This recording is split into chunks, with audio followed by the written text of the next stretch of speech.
So hello. The presentation I will be doing is really informed by, as Katrina said, a work over years, but it's also really under the shock of having seen ImageNet for the first time, uh, let's say in extenso or nearly.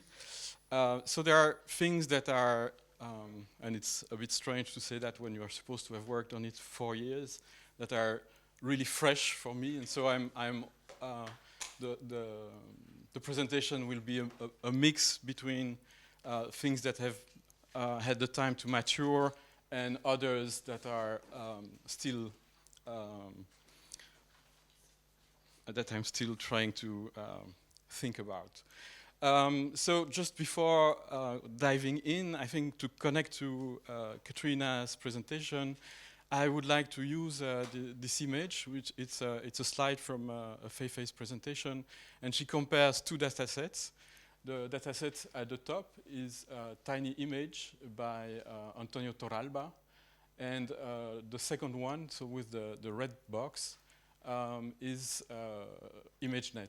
And what you see at the left of the screen are composite images, so it's the same technique as Galton. And they are used to give a sense of the homogeneity of the category.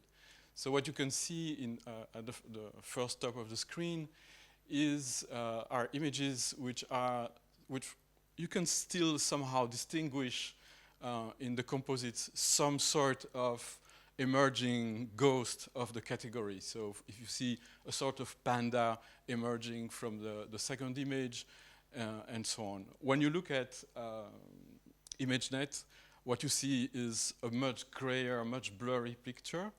And actually, for Li Fei-Fei, sorry, this is a criteria of the quality of the data set. So what she's looking for with ImageNet is a data set that represents the diversity and the noise of the image world rather than to exhibit already homogeneous and easy to read categories. Katrina gave a first definition of what a dataset is.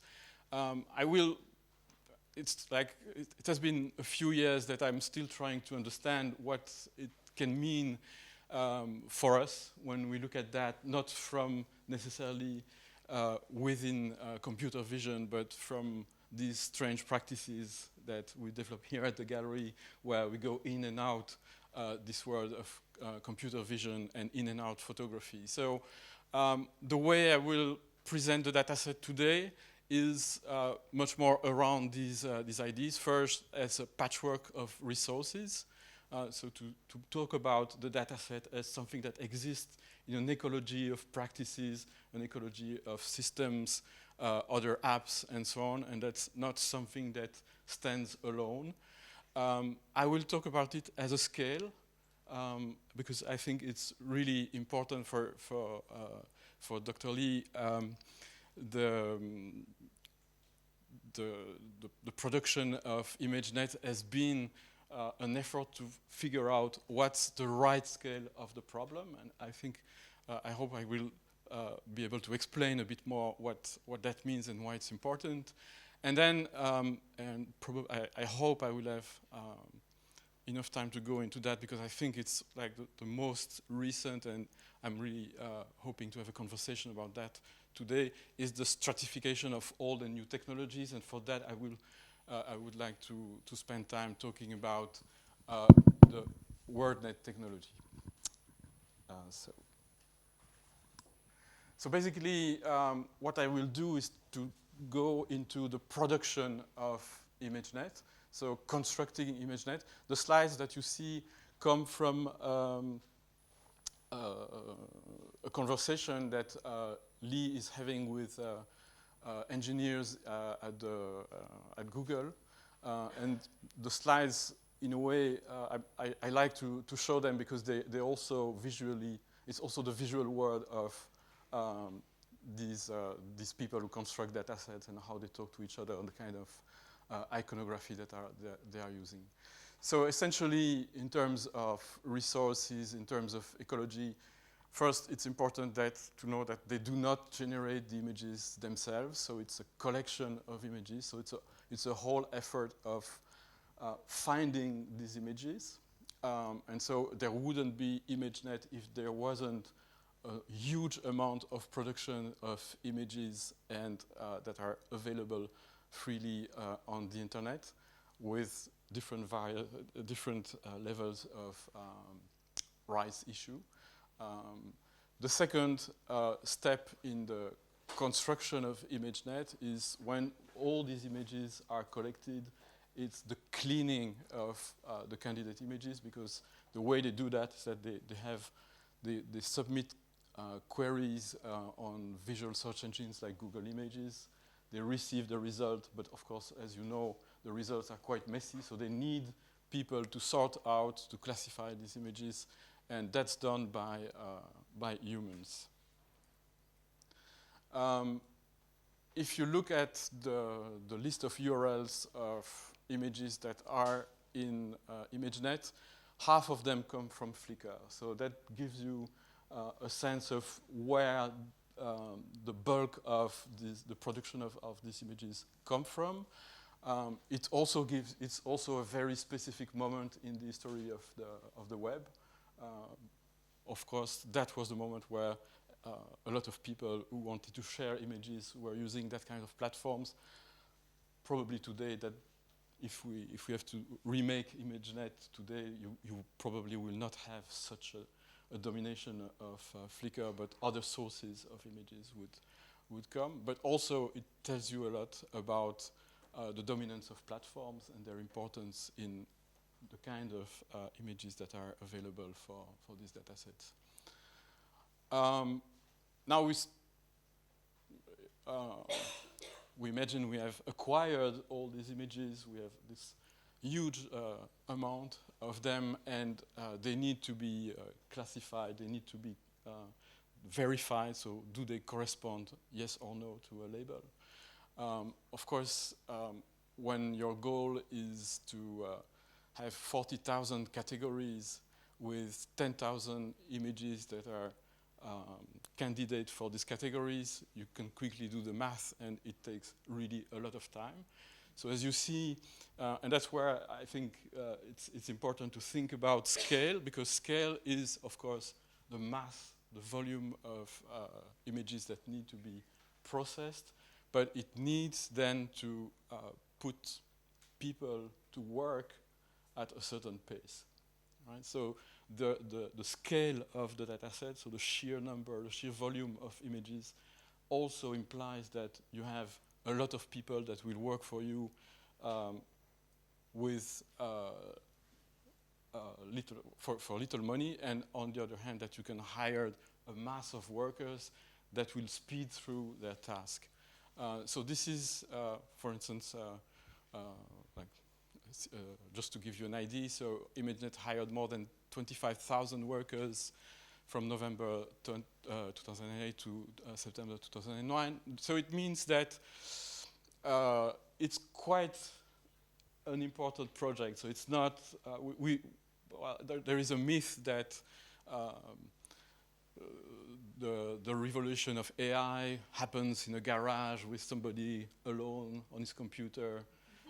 But when you see that it's actually a whole industry, a lot of people, and a lot of an ecology of resources. For instance, this work wouldn't be possible if this kind of platform did not exist. But of course, you see how exploitative they are, because the work, like the classification, each time you classify a selection of images, you receive like 4 cents on this platform. So you can see that it's depending not only on the availability of people, but also on economic conditions where people are made, the conditions are such that they accept to work for this price. So I think it's important to align all these elements when we talk about data sets and not just talk about a collection of images. So of course, the question that become important is like what's the relation between speed and accuracy? Because if people are paid 4 cents per task, they're really rushing through the classification.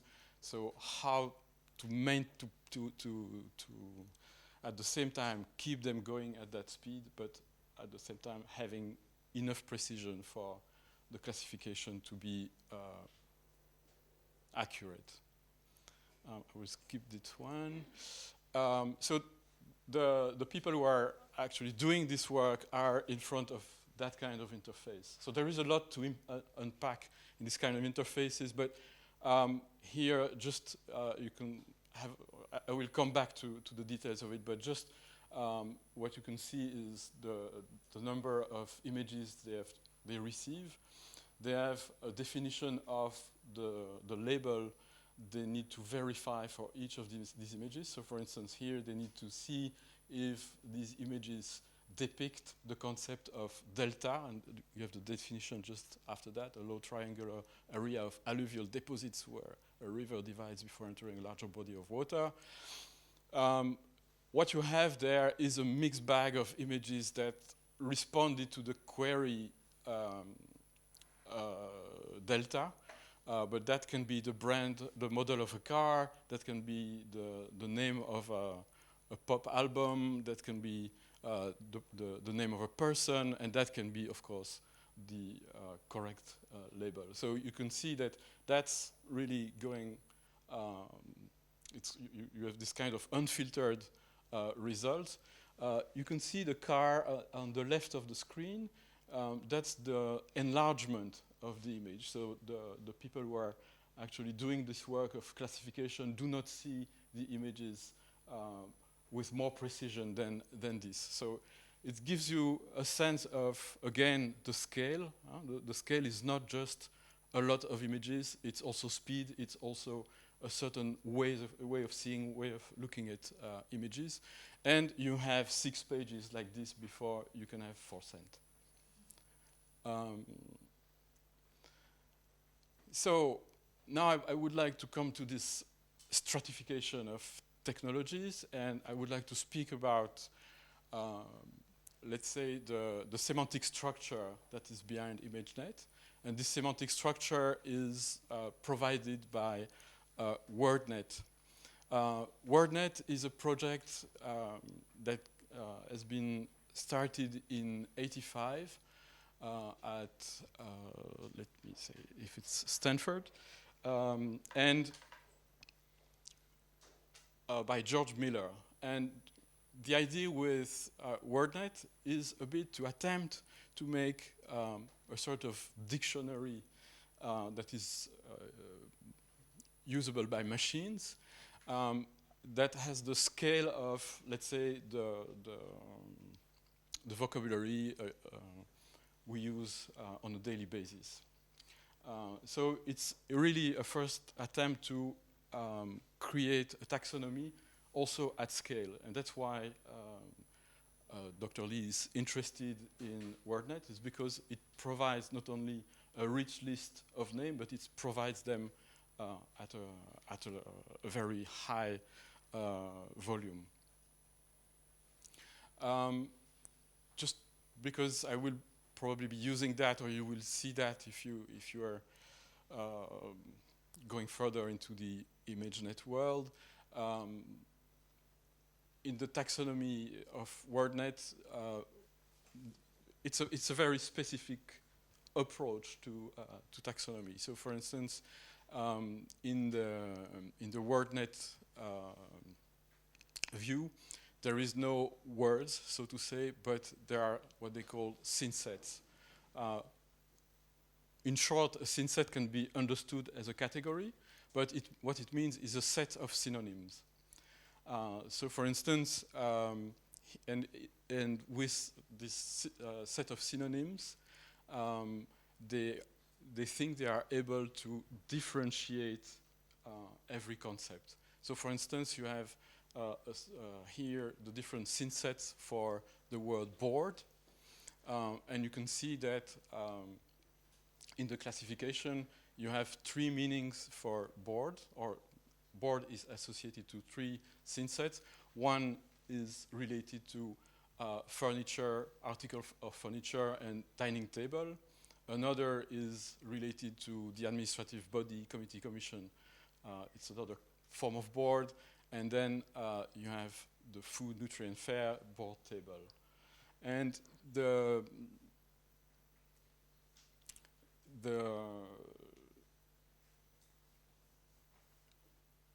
what is very important in such a view is that the synsets are defined essentially by their logical structure and by their hierarchy. So they are never defined by the use of the word or the pragmatics of the language. So it's a vision of the world where the world can be decomposed into categories, and these categories represent a concept. It's not like, for instance, the relation between the words themselves, the way we put them together in a sentence has no meaning. So it's a very static classification of language. And of course, as they are so static, they are rather abstract. And if you imagine that people have to annotate, to classify these images at such a speed, they are to understand exactly what it is they are supposed to clean or to verify is very difficult. So it means that you have at the same time to speed through the categorization, but you have at the same time an incentive from the people who are creating the data set to stop the workers, to make sure that they are reading the definitions, that they are understanding where this is in the hierarchy. So you have a very complex problem to solve, that you have to speed and stop the worker all the time, right? And you have to control that. So this takes us back to a definition, an interface like this, where people have to understand this definition, understand where it is in the hierarchy, and they are also invited all the time to go and read definitions in Wikipedia.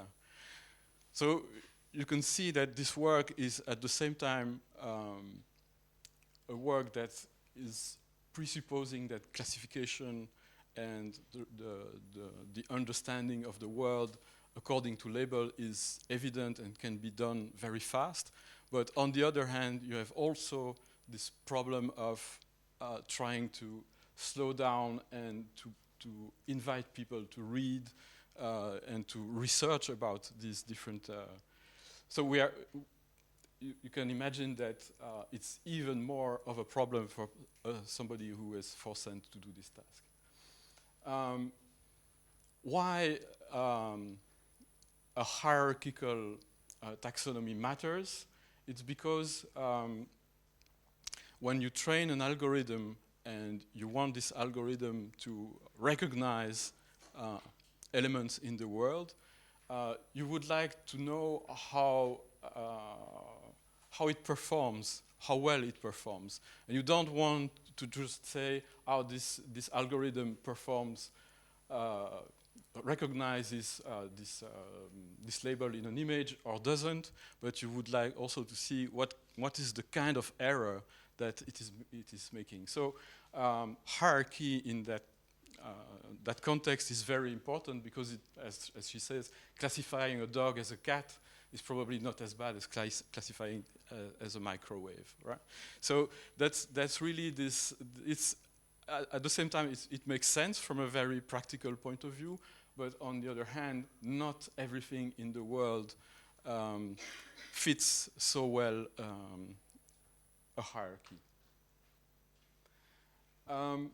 So now we are arriving to perhaps one of the most important concepts in in ImageNet. It's the question of imageability. So we tend to talk about ImageNet as visual, a lot of images, and so on and so forth. But essentially, ImageNet is a sort of illustration of a taxonomy. And the sort of backbone of the project is this taxonomy. So the way the image is understood is how it can represent a concept. It has not a sort of potential meaning by itself and of itself. What's interesting also here is to see how this question of imageability is not defined only by the researchers, but it's also defined through the process of classification with the workers. So, for instance, she said that if the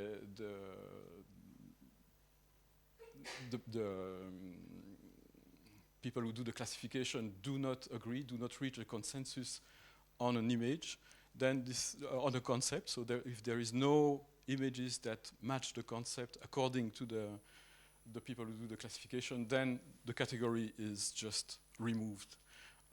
She also said that researchers like us can decide that certain categories just disappear, and it's totally arbitrary.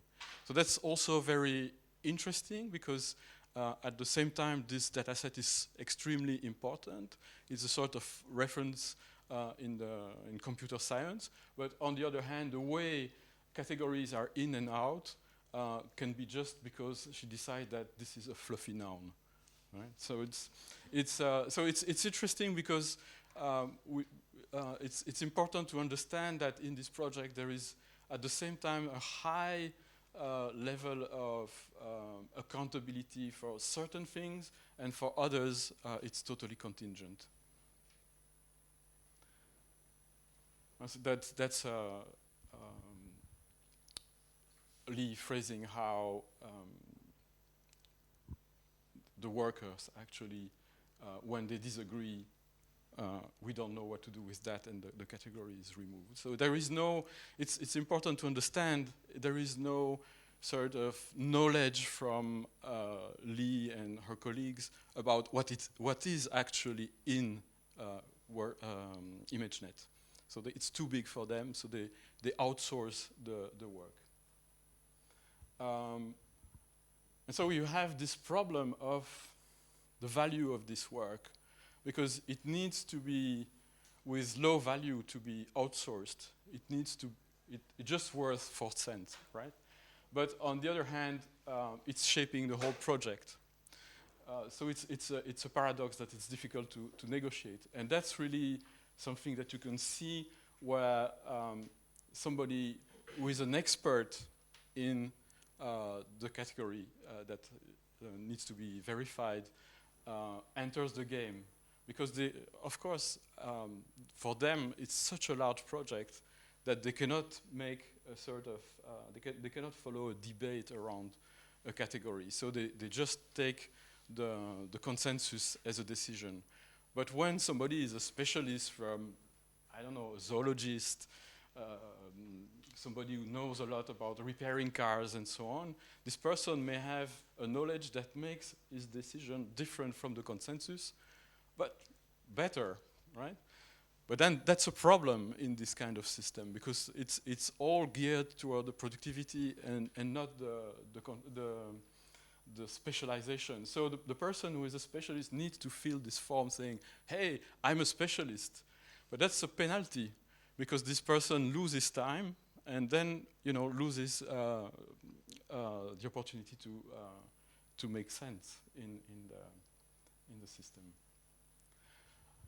Okay, so that's really, let's say, how the technology in the making. I would like, that's really the last part, and I think that's more sketchy, and I'm really interested to see how how we can discuss that together. That's let's say, well, let's put it bluntly, WordNet is not neutral. So if you see, that's a search. It's just all the terms that, well, a fragment of the terms containing the word woman in the Synsets. So you don't need to be an expert in gender studies to understand that there is a point of view of what gender is and a construction of gender happening through these categories, but also how the gender categories and race categories are, of course, put together when you see black woman, white woman, yellow woman, and you see which kind of nationalities have a category specific for women, like English woman, Cornish woman, Irish woman, Scots woman, French woman. There are no women in other. So at the level of race, it's the same. So there is absolutely no reflexivity about recycling the word, for instance, blackface, where a troupe of performers in blackface typically giving a clip of Negro songs and jokes. So probably it's blatantly recycling racist tropes, and of course looking for images that match them. And of course, I think it's interesting to see now how these categories, when we are not talking about dogs and aubergines, and when we are entering in things like wrongdoer, offender, you have this kind of liminal definition, a person who transgresses moral or civil law. But of course, what you have is a very racialized picture of this concept, and also a very homogeneous set of images, a total flattening about what is wrongdoing and what leads to be photographed as a wrongdoer. So we see that here the connection between the method to acquire and produce the labels and the collection of images have deep effects in what kind of regularities emerge from the dataset. Now it really becomes it's quite painful when you go through them. I will not do much, but take my word for it. So that's the category Semite, which is based on in theory, on the language people are speaking, which probably is impossible to guess from an image. But also what is striking is to see that the category Semite contains that kind of images because it doesn't make the difference between anti-Semitic and Semitic. So you have in the category Semite, you have Eichmann, you have Milosevic, and you have alt-right's meme denouncing the political class of the US as Zionist.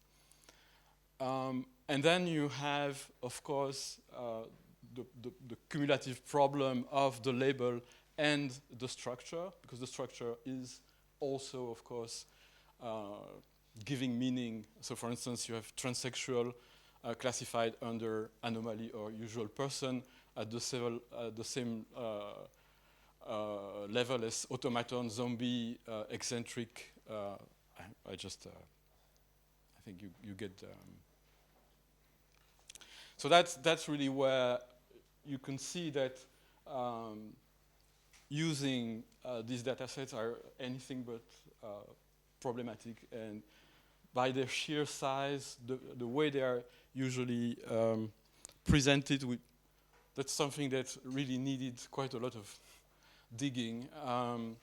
But you can see also that the data sets are in some ways also very wobbly due simply to the nature of their production. Like the workers are going so fast and the consensus is so important that sometimes, for instance, a category like reformer, an apparatus that reforms the molecular structure of hydrocarbons to produce a richer fuel, is simply ignored by the the worker. Normally that should be this kind of imagery, and that's what you have, right? Because when you query reformer in a search engine, you have this apparatus to make your Pilates that is dominant, and simply it's taken for granted by the worker that just glance at the gloss, and in a way you have this kind of sort of blurry definitions of Synsets. So you start to see that not only there is this sort of very important structure, but you have inside it lots of moving parts. Also, just a word on this one, because it's used a lot to advertise the dataset, because there is also, you need to communicate about this dataset, so they have their own image through which they self-advertise. But that's interesting, because a spaniel toy, for instance, sorry, it's a spaniel, a King Charles spaniel,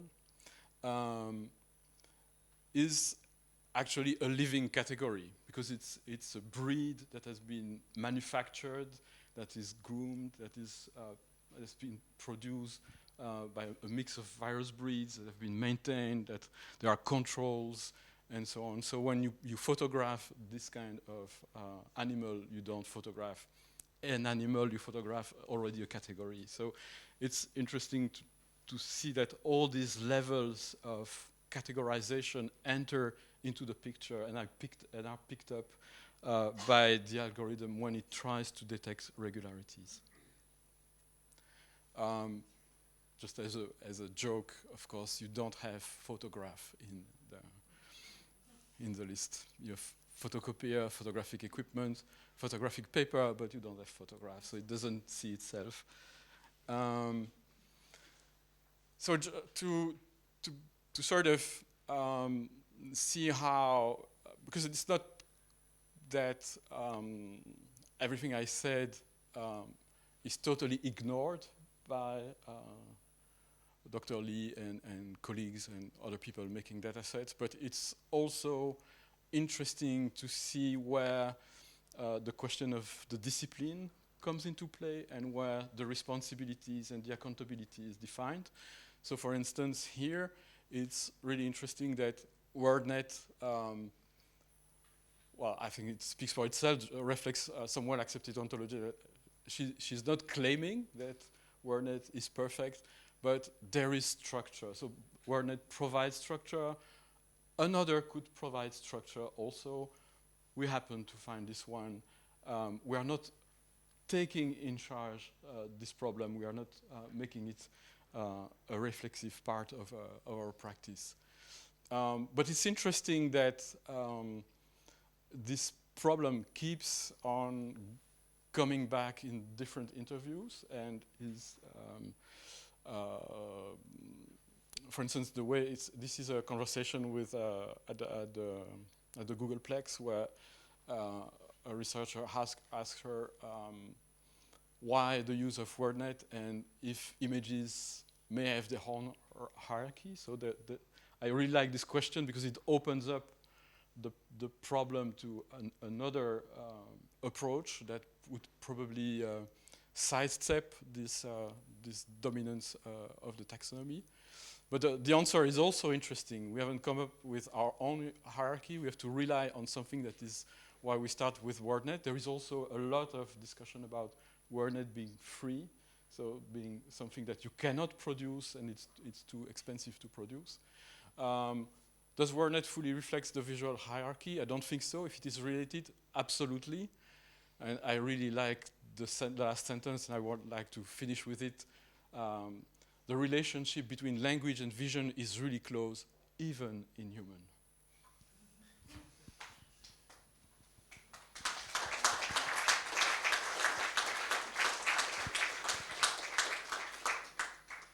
That's the category taxonomist.